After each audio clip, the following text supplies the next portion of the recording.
వైఖరి ఇల్లు కార్మికులకు వైద్యం అందించాలి ఇల్లు కార్మికులకు వైద్యం అందించాలి కార్మికులకు వైద్యం అందించాలి మేనేజ్మెంట్ మండు వైఖరి రప్పించాలి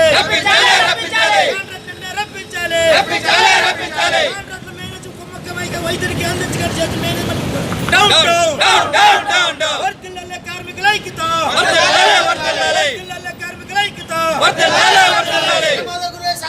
వైద్య సదుపాయం కల్పించాలి కల్పించాలి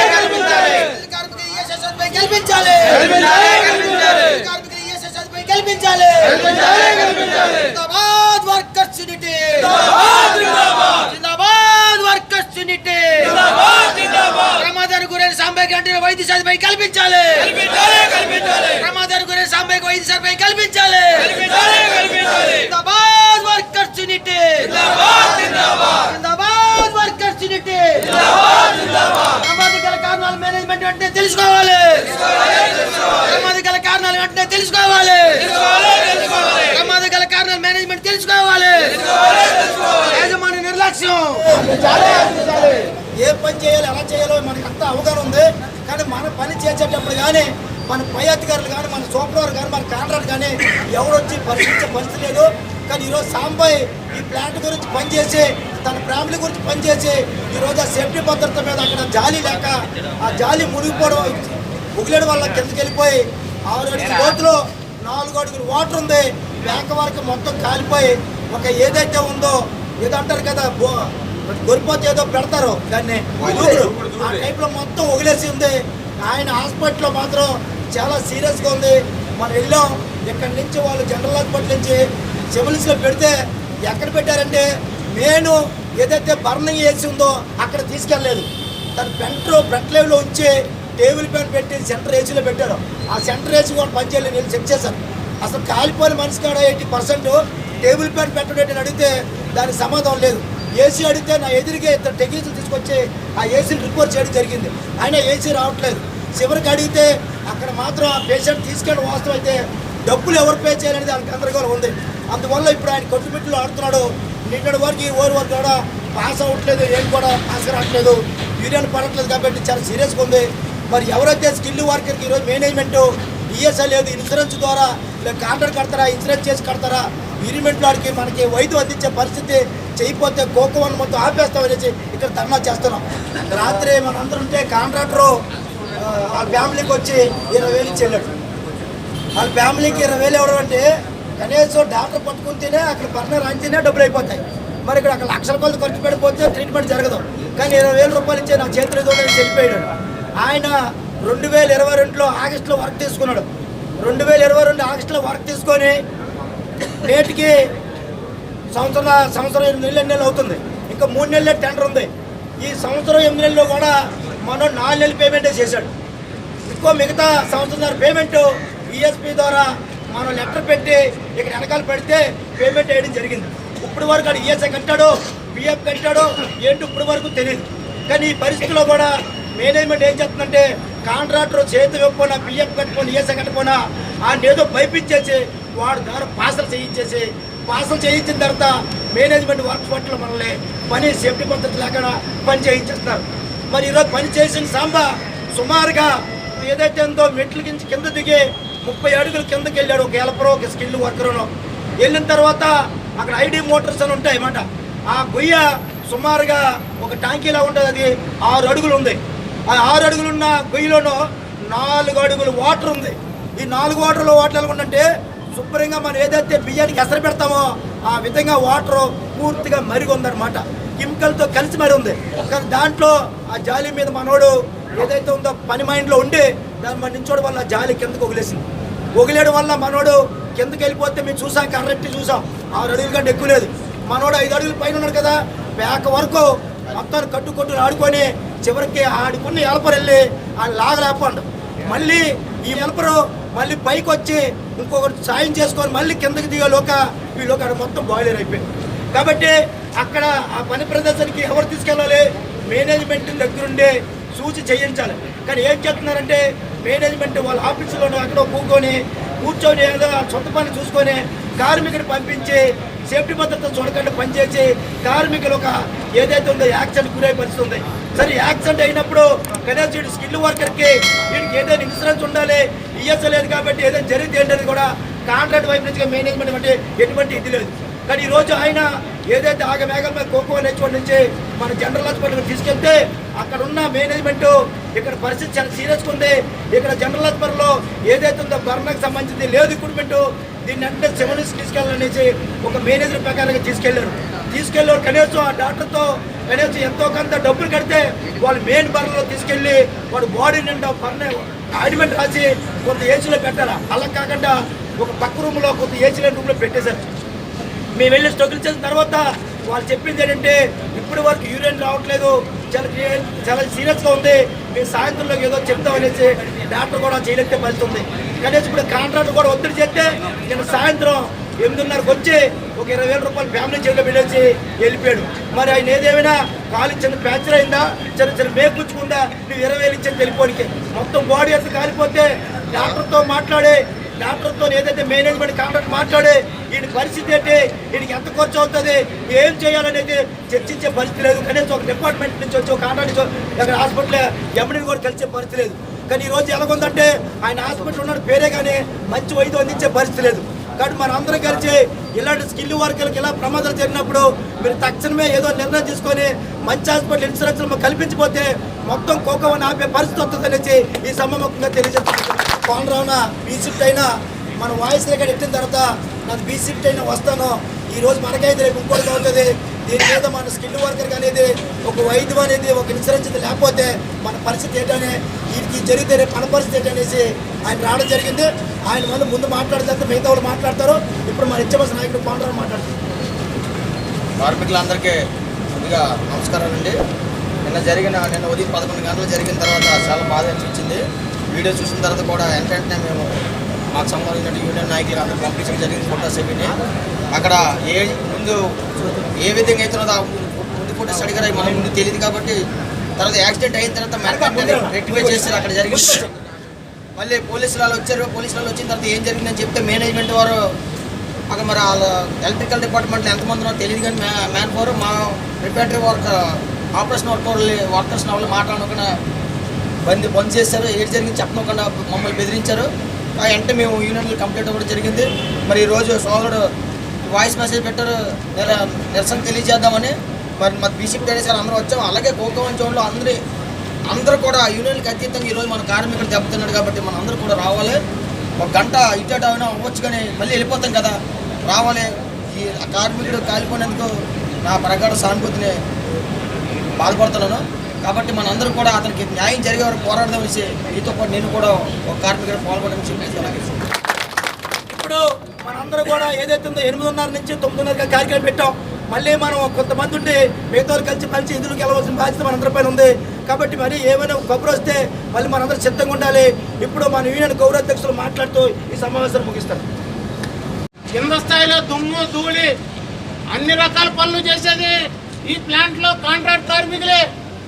కానీ కాంట్రాక్ట్ కార్మికుల తాలూకా జీతం 21,000 దాటిందని ఆయనకు వైద్య సౌకర్యం లేకుండా స్కిల్ వర్కర్ పేరుతోటి యాజమాన్యం ఎన్నో రోజుల నుంచి కూడా మనం చెప్తున్నా సరే బాధ్యత లేకుండా 21,000 జీతం దాటిందంటే ప్రభుత్వం దృష్టిలో అంట ఆయన అందరికి ఆయన వైద్యం చేసుకునే కెపాసిటీ పెరిగిపోయాడంట.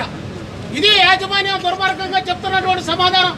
మనం యూనియన్గా డిమాండ్ చేసి కాంట్రాక్ట్ కార్మికుల్లో స్కిల్డ్ కార్మికులు, ఇప్పుడు అన్స్కిల్డ్ వాళ్ళు కూడా, సెమీ స్కిల్డ్ వాళ్ళు కూడా ఇప్పుడు 21,000 రీచ్ అయిపోతున్నారు.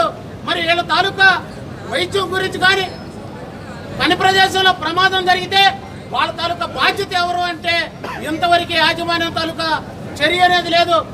నిన్న కూడా జరిగినటువంటి ఈ సంఘటన తర్వాత హాస్పిటల్లో చూస్తే ఇప్పుడు పరిస్థితి డాక్టర్లే నిర్ణయించాలి. దీంట్లో మీరు నేను కాదు డాక్టర్లు, కానీ ఆ డాక్టర్ల తాలూకా నిర్ణయం ఎప్పటికప్పుడు యాజమాన్యం ప్రతినిధి అక్కడ ఉండి కనుక్కొని మనం చెప్పాలా లేదా? ఇప్పుడు ఫస్ట్ డిమాండ్గా మనం చెప్తున్నాం, ఎవరైతే యాజమాన్యంగా ఉన్నారో యాజమాన్యం బాధ్యత తీసుకొని అక్కడ ఎవరైతే వైద్యం చికిత్స పొందుతున్నారో అక్కడ ఆయన మళ్ళీ కోలుకొని వచ్చే వరకు కూడా ఒకళ్ళ బాధ్యత వహించి అక్కడ ఉండాలని మన న్యాయమైన డిమాండే కదా. యాజమాన్యం తరపున ఎవరు లేకపోతే అక్కడ ఉన్నటువంటి పేషెంట్ తాలూకా కానీ ఎవరన్నా సాయం కోసం వెళ్ళిన వాంట కానీ హాస్పిటల్ వాళ్ళు వింటారా? వినరు కామ్రేడ్. ఇది న్యాయం అయితే ఈ డిమాండ్ కనుక యాజమాన్యం అంగీకరించకపోతే మనం దీని సంగతి తెలుసుకోవాలా లేదా? కార్మికుల తరపున కూడా మన కార్మికులు అక్కడ జట్టులో ఉన్నటువంటి వాళ్ళలో కూడా ఒక వ్యక్తిని అక్కడ ఆథరైజ్డ్గా అప్లై చేయాలి. ఆయన మనతో నిత్యం కాంటాక్ట్లో ఉంటాడు, ఆయన ప్రతి క్షణం. అలాగే యాజమాన్యం బాధ్యత తీసుకుని ఆ వైద్యం తాలూకా వివరం అంతా కూడా ఆయన చూడాలి అనేది. ఈ రెండు డిమాండ్లు కనుక ప్రస్తుతం ఉన్నటువంటి ప్రమాదం ఏడల ముందు గట్టెక్కి బయటకు వచ్చేదాకా స్కిల్డ్ వర్కర్లు అందరూ కూడా, అలాగే కోకోవాల్లో పనిచేస్తున్న ప్రతి కాంట్రాక్ట్ కార్మికులందరూ కూడా చైతన్యవంతంగా మనం మన తాలూకా సమాచారాన్ని ఎప్పటికప్పుడు తెలుసుకొని ముందుకు రావాలా లేదా? కామ్రేడ్ ఇవాళ ఆయన జే సాంబయ్య అయ్యాడయ్యా, రేపొద్దున ఎవడవుతారో ఎక్కడవుతారో తెలీదు. అక్కడ చూస్తే ఇన్ఛార్జీలందరూ కూడా నువ్వు వెళ్తావా లేదా, నీ పాస్ ఆపేస్తారు, నీకు అచ్చేసేస్తారు, నిన్ను డిస్మిస్ చేస్తారని చెప్పి గందరగోళం చేస్తూ ఉంటారు. మనం ఆవరు ప్రెషరే పడతామా? ఈ వివిఎస్ ఎంటర్ప్రైజ్ తోడు ఇవాళ వరకు కూడా ఎక్కడ కనపడలేదు, నిన్న వెళ్ళాడు అని చెప్పి అంటున్నారు. మరి ఆయన తాలూకా వ్యవహార శైలి, ఆయనేమో కాంట్రాక్టులు తీసుకొని ప్లాంట్ అంతా చేస్తూ ఉంటాడంట. మరి అక్కడ పనిచేసేవాడికి పని ఎవడు చెప్పాడు అంటే స్టీల్ ప్లాంట్ కోసం ఇవాళ ఇబ్బందుల్లో ఉందని కాంట్రాక్ట్ కార్మికులందరూ అడ్జస్ట్ అయ్యి మన తాలూకా పనిని మనం చేస్తూ ఉన్నాం.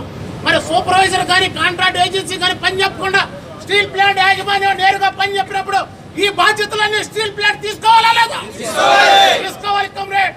అందుకని మన న్యాయమైన డిమాండ్ కాబట్టి మనమేమి తగుకో లేకపోతే ప్లాంట్ మూసేయాలని కాదు. కార్మికుడికి సాటి కార్మికుడికి అలా జరిగితే ఇవాళ ఆయన అయ్యాడు, రేపు ఎవరవుతారో తెలీదు, మాకు భరోసా కావాలని అడగాలా లేదా? అడగాల్సినది ఇది ఉంది. కాంట్రాక్ట్ లేబర్ యూనియన్ సిఐటియుగా ఖచ్చితంగా ఈ సమస్యని ప్లాంట్ వ్యాప్తంగా మిగతా కాంట్రాక్ట్ కార్మికులందరూ కూడా కదిలించి ఆ కార్మికుడికి న్యాయం జరిగే వరకు కూడా పోరాటానికి సిద్ధంగా ఉండాలి. ఆ విధంగా మన చైతన్యం ఉంటేనే, కానీ ఇప్పుడు దాకా ఏమీ జరగలేదు అని చెప్పి మనం కూడా భరోసాతో ఉన్నంత కమ్రేడ్ వాళ్ళు పని చెప్పే వాళ్ళు చెబుతారు, మనం మన కుటుంబానికి కావాలా లేదా? కాబట్టి మీరందరూ ఈ జరిగిన దురదృష్టకర సంఘటనని మనం గుర్తుపెట్టుకొని ఇప్పుడు ఎల్లంగానే పల్లెకి వెళ్ళినప్పుడు అడావుడు పెడుతూ ఆడు ఏదో చేస్తాడులే అని మనకు మనం ఇలా బలైపోతే కుటుంబానికి దిక్కేవాడు కమ్రేడ్, అవునా కదా? అందుకని వాళ్ళ సంగతి ఏంటో ఇప్పుడు ఎవడైనా ఆఫీసరు మీ తాలూకా దీని కొద్ది ఒత్తిడి చేస్తే ఈ సంఘటన నుంచి ఆయన సంగతి ఏంటో తెలుసుకొని సిద్ధంగా ఉండాలా లేదా? కాబట్టి ఈ విధంగా ఒత్తిడికి గురి అవటం, గబగబా పని చేసుకున్నావులే అనేది ఇట్లాంటి పనులు చేయకండి. మన సేఫ్టీ మనకు కావాలా లేదా? సేఫ్టీ పరికరాలు కానీ మనం చేయబోయే పనిలో కానీ అంతా కూడా భద్రత ఉందా లేదా అని ఎవరికి వాళ్ళమే జాగ్రత్తగా ఉండి ఆ పనిని కంప్లీట్ చేయాలి కమ్రేడ్. లేకపోతే ఏదైనా జరిగితే కుటుంబం అన్యాయం అయిపోతుంది, మనకు మనం అన్యాయం అయిపోతాం.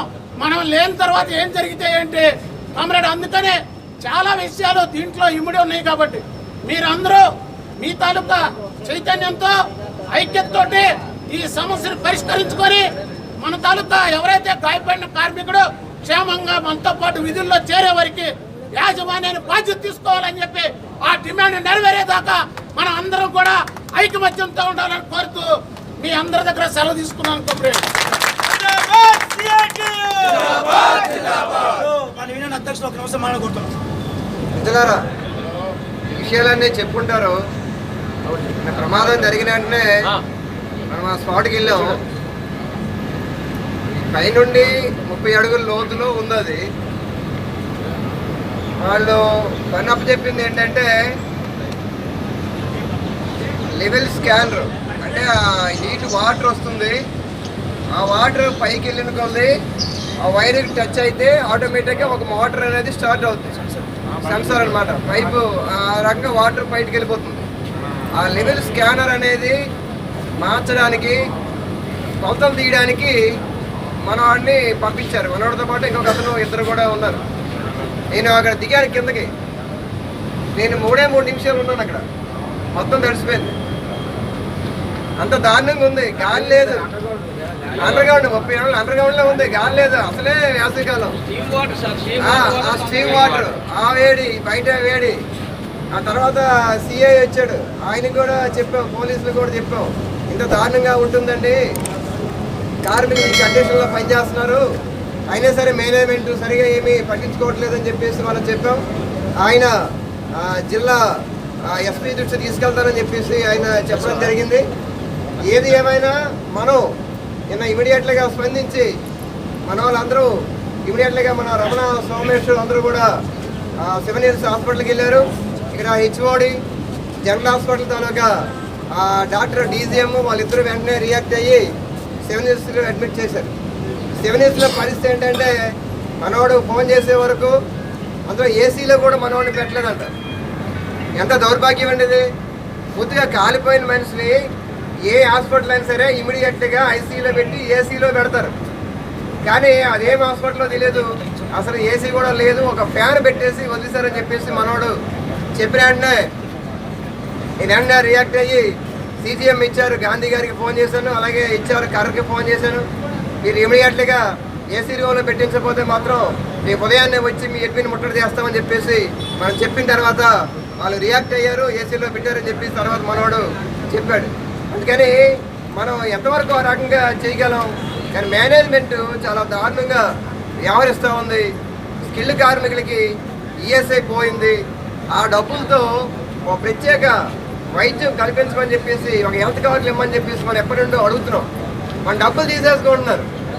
అదే ఈఎస్ఐ ఉంటే ఈఎస్ఐగా డబ్బులు కట్టేవాళ్ళు కదా, ఆ డబ్బుల్లోంచి మాకు హెల్త్ కార్డులు ఇవ్వాయా, ఒక 5 లక్షలు 10 లక్షలు కుటుంబం మొత్తానికి వైద్యం చేయించుకుంటామని చెప్తే ఈ మేనేజ్మెంట్ మన మాట వింటలేదు. ఈరోజు స్టీల్ ప్లాంట్ పరిస్థితి ఉందని డబ్బులు లేవని చెప్పేసి వాళ్ళు చెప్పే పరిస్థితి అనేది ఉంది. 21,000 దాటింది కాబట్టి 21,000 సీలింగ్ పెంచకుండా నరేంద్ర మోడీ ఆపేశాడు, బోనస్ తీస్తాడు. ఏ రకంగా చూసినా కానూరు కార్మికులకి తీవ్ర అన్యాయం అనేది ఈరోజు జరుగుతూ ఉంది. మనం కూడా ఇప్పుడున్న కండిషన్లో స్టీల్ ప్లాంట్ ఆర్థిక పరిస్థితి దీన్ని దృష్టిలో పెట్టుకొని మనం జాగ్రత్తగా ఆస్తికి అడిగేసిన పరిస్థితి అనేది ఉంటుంది. ఏది ఏమైనా ఇట్లాంటి ఈ సంఘటన ఏదైతే జరిగిందో దీనికి పూర్తి బాధ్యత యాజమాన్యమే వహించాలి. ఇలా మీరు చూసారే, మనం కరపత్రం కూడా చేయడం జరిగింది, విజిలెన్స్ వాళ్ళకి రిపోర్ట్ ఇచ్చాం, అలాగే ఇన్స్పెక్టర్ ఆఫ్ ఫ్యాక్టరీస్ కూడా లెటర్ పెడుతున్నాం. మనం ఫ్యూచర్లో ఇట్లాంటి పరిస్థితి జరగకుండా ఉండాలని చెప్పేసి మనం మేనేజ్మెంట్కి చెప్తున్నాం. అందుకని సైట్ లీడర్ అందరూ ఇప్పుడు హెచ్ఓడి దగ్గరికి వెళ్తే హెచ్ఓడిని కలుద్దాం, సీరియస్గా దీన్ని తీసుకుంటారా లేదని చెప్పేసి మన హెచ్ఓడితో మాట్లాడాల్సిన పరిస్థితి అనేది ఉంది. వీళ్ళు కనుక వినకపోతే అవసరమైతే మధ్యాహ్నం ఈడీ వర్క్స్ ముట్టడి కూడా చేయాల్సిన అవసరం అనేది ఉంటుంది. ఆ రకంగా మీరు అందరూ కూడా యూనియన్ ఇచ్చే పిలుపుల్లో మీరు అందరూ భాగస్వామ్యం అయ్యి తీవ్రం చేస్తారని చెప్పి తెలియజేస్తూ ముగిస్తున్నాం. ఇప్పుడు ఎలక్ట్రికల్ బ్యాచ్లు అందరూ ఉండి మిగతా సైట్లో